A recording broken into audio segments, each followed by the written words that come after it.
მარია გიორგი მელაშვილი, ევროპულ ქართულ ინსტიტუტის დამფუძნებელი. გიორგი, მადლობა რომ გვერდებით პირდაპირ ეთერში. პირველ რიგში მინდა კითხოთ, აი ეს თავდასხმები როგორ რითი შეიძლება აიხსნას რეალურად რა განზრახვა აქვს ქართულ ოცნებას, როდესაც თავს ესხმის ევროკავშირის წარმომადგენლებს საქართველოში, ამ შემთხვევაში დიპლომატ პაველ ხერჩისკიზე მაქვს საუბარი.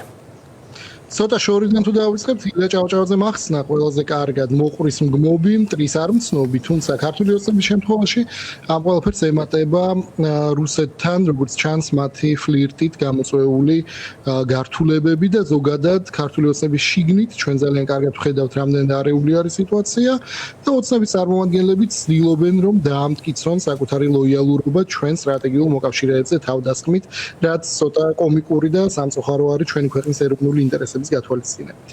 აი როგორც ცდილობენ ამის დამტკიცებას, ბუნებრივია ამაზეც მნიშვნელოვანია ვისაუბროთ და უფრო მეტი უთხრათ ჩვენს აუდიტორიას, რა ხერხებით ცდილობს ქართული ოცნება ამის დამტკიცებას. ყველაზე ბოლო მაგალითი არის თბილისის მერის შემთხვევა, რომელმაც მოითხოვა ევროკავშირის ელჩის ქვეყნიდან გაძევება. საერთოდ რა შუაში არის თბილისის მერი ელჩების გაძევებასთან ეკიდად მეორე კომიკური მომენტი არის, თუმცა საბოლოო ჯამში ჩვენ ვხედავთ, რომ ქართულ ოცნებას აქვს არჩეული პატარა სოფლის საგარეო პოლიტიკა, რომლის მიზანი არის საქართველოს სუბიექტურობის სრული განადგურება და საბოლოო ჯამში აი ამ სუვერენულობის, ეროვნულობის და სხვა სიტყვების რახარუხის უკან იმალება საქართველოს რეალური სუბიექტურობის განადგურება და ბოლოს რუსეთის პერიფერიაზე ჩვენი ქვეყნის აღმოჩენა. აი ეს არის, რასაც ოცნება აკეთებდა მთელი ამ ბოლო დროის განმავლობაში. ეს არის ყველანაირად ურთიერთობების გაფუჭება დასავლეთთან, დასავლეთის იძულება, რომ მან დაგტოვოს, რაც არ მომხდარა და რაც არ მოხდება. ბოლო ნატოს წვრთნები, რომელიც ახლა მიმდინარეობს, არის ამის ერთ-ერთი ყველაზე კარგი მაგალითი. სადაც არ იმყოფებოდა ირაკლი კობახიძე, მიხეილ ყაბელაშვილი, ასევე თავდაცვის დე-ფაქტო ეგრეთ წოდებული მინისტრი ჩიქოვანი, ესეც რაზე მიანიშნებს თქვენი აზრით? ეს პირიქით კარგი არის, იმიტომ რომ კარგი არის, რომ არ არიან იქ და მორიგი ანტიდასავლური სისულელეებით ჩვენ საზოგადოებას არ გააგიჟებენ. ასე რომ ეს მიანიშნებს იმაზე, რომ ეს წვრთნები ტარდება ქართული ოცნების ნებართვით, მაგრამ მათი ძალიან დიდი უკმაყოფილებით. ამიტომ არ იყო არც თავდაცვის მინისტრი, ამიტომ არ იყო არც რეჟიმის პრეზიდენტი და ასე შემდეგ. ანუ ყველანაირად ცდილობენ, რომ დაშორდნენ დასავლეთს, მათ შორის სიმბოლოების დონეზე და ეს ამასაც ვხედავთ ახლა. კი ბატონო, რაც შეეხება უშუალოდ ვიზა ლიბერალიზაციას, თქვენ როგორ ხედავთ ამ პერსპექტივას?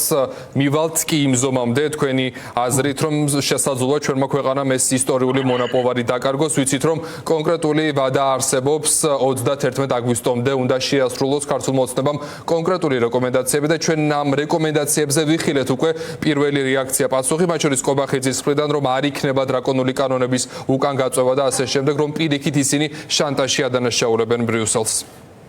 ხო, შანტაჟზე საუბარი არის ცოტა ისევ და ისევ კომიკური, როგორც თავიდან ვთქვით, ქართული ოცნება ყველაფერს აკეთებს იმისთვის, რომ დასავლეთისგან მაქსიმალური დაშორება მოხდეს ჩვენი სახელმწიფოსი, ამიტომ მიიღეს ეს დრაკონული კანონები, ამიტომ აგრძელებენ პოლიტიკური პატიმრების ყოლას ციხეში და ასე შემდეგ. ანუ ყველაფერი ამის მიზანი არის საქართველოს მაქსიმალურად დაშორება. რაც შეეხება ვიზა ლიბერალიზაციას, ძალიან სამწუხაროდ ეს საფრთხე აბსოლუტურად რეალური არის. ჩვენ გვაქვს ევროპარლამენტის რეზოლუცია, ჩვენ გვაქვს ფორმალური პირველი წერილი ქართული ოცნებისადმი იმის შესახებ, რომ ისინი არ ღვევენ ვიზა ლიბერალიზაციის პირობებს და იმ შემთხვევაში, თუ ეს პირობები არ იქნება გამოსწორებული და ეს დარღვევები არ აღმოიფხვრება, ამ შემთხვევაში ვიზა ლიბერალიზაციის გაუქმება სჭირდება ქვეყნების ნახევარის თანხმობა.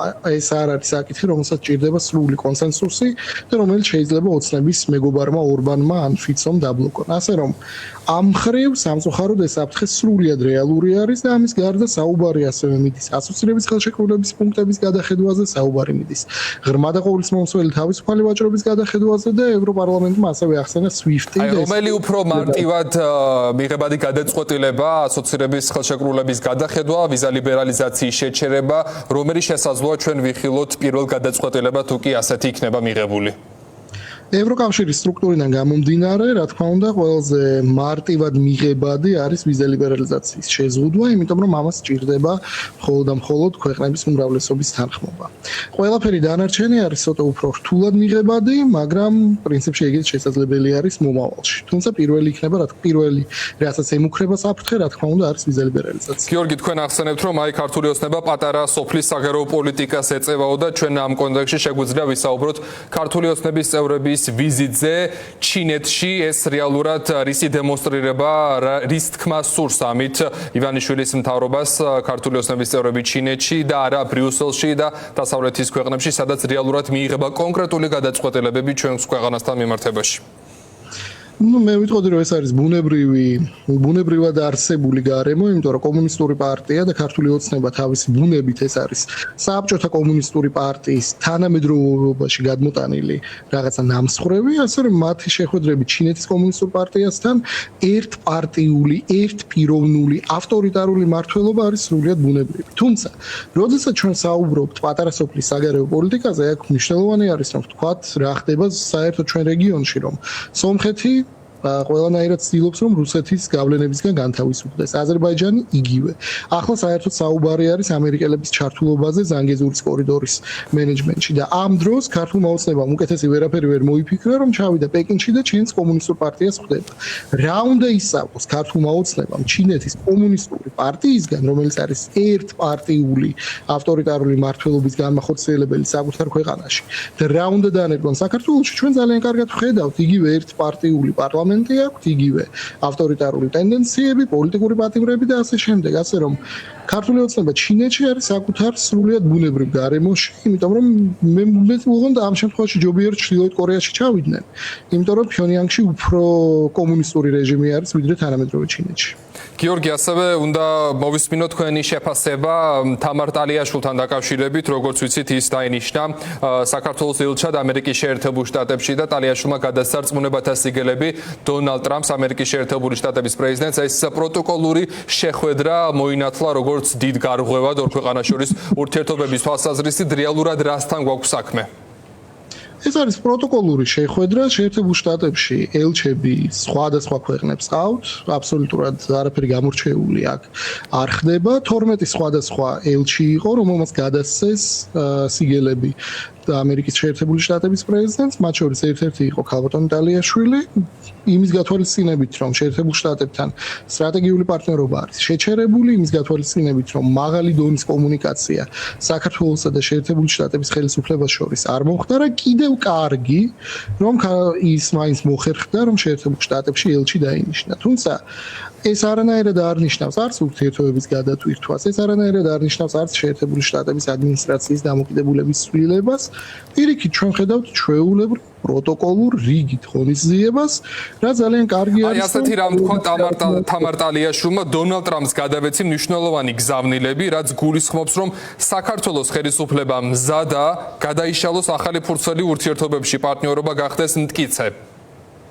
ხო, პარტნიორობა იყო მტკიცე ქართულ ოცნებამდე და ქართულ ოცნებას აკისრია მთელი პასუხისმგებლობა იმაზე, რომ ჩვენი პარტნიორობა არის იმაზე დაბალ ნიშნულზე, ვიდრე ოდესმე. ასე რომ ოცნებამ უნდა გამოასწოროს ის, რაც გააკეთა და რაც დააშავა, მათ შორის შეერთებული შტატების ურთიერთობებთან და თუ ამას იზამენ, კი ბატონო, სადონ ქნან, მე პირადად ვერ ვხედავ ამის პოტენციალს უახლოეს პერიოდში თუ არ დანიშნავენ ახალ სამართლიან არჩევნებს, მაგრამ სადონ კი ბატონო, რაც შეეხება მეგობარ აქს, რა გიღავს საუბრობთ ამერიკის შეერთებულ შტატებზე, პროპაგანდა ცდილობს შექმნას ილუზია, თითქოს ამ მნიშვნელოვან დოკუმენტს, რომელიც მიმართულია ოცნების რეჟიმის წინააღმდეგ, ვერ მიიღებენ, რადგან მას გამოუჩნდა მოწინააღმდეგეები სამი სენატორის სახით. რეალურად რა პროცესები შესაძლოა ჩვენ ვიხილოთ მეგობარ აქთან დაკავშირებით, შესაძლოა თუ არა ის გარკვეულწილად ცოტა ხნით შეფერხდეს, როგორი ამ მიმართულებით თქვენი ინფორმაცია და მოსაზრება?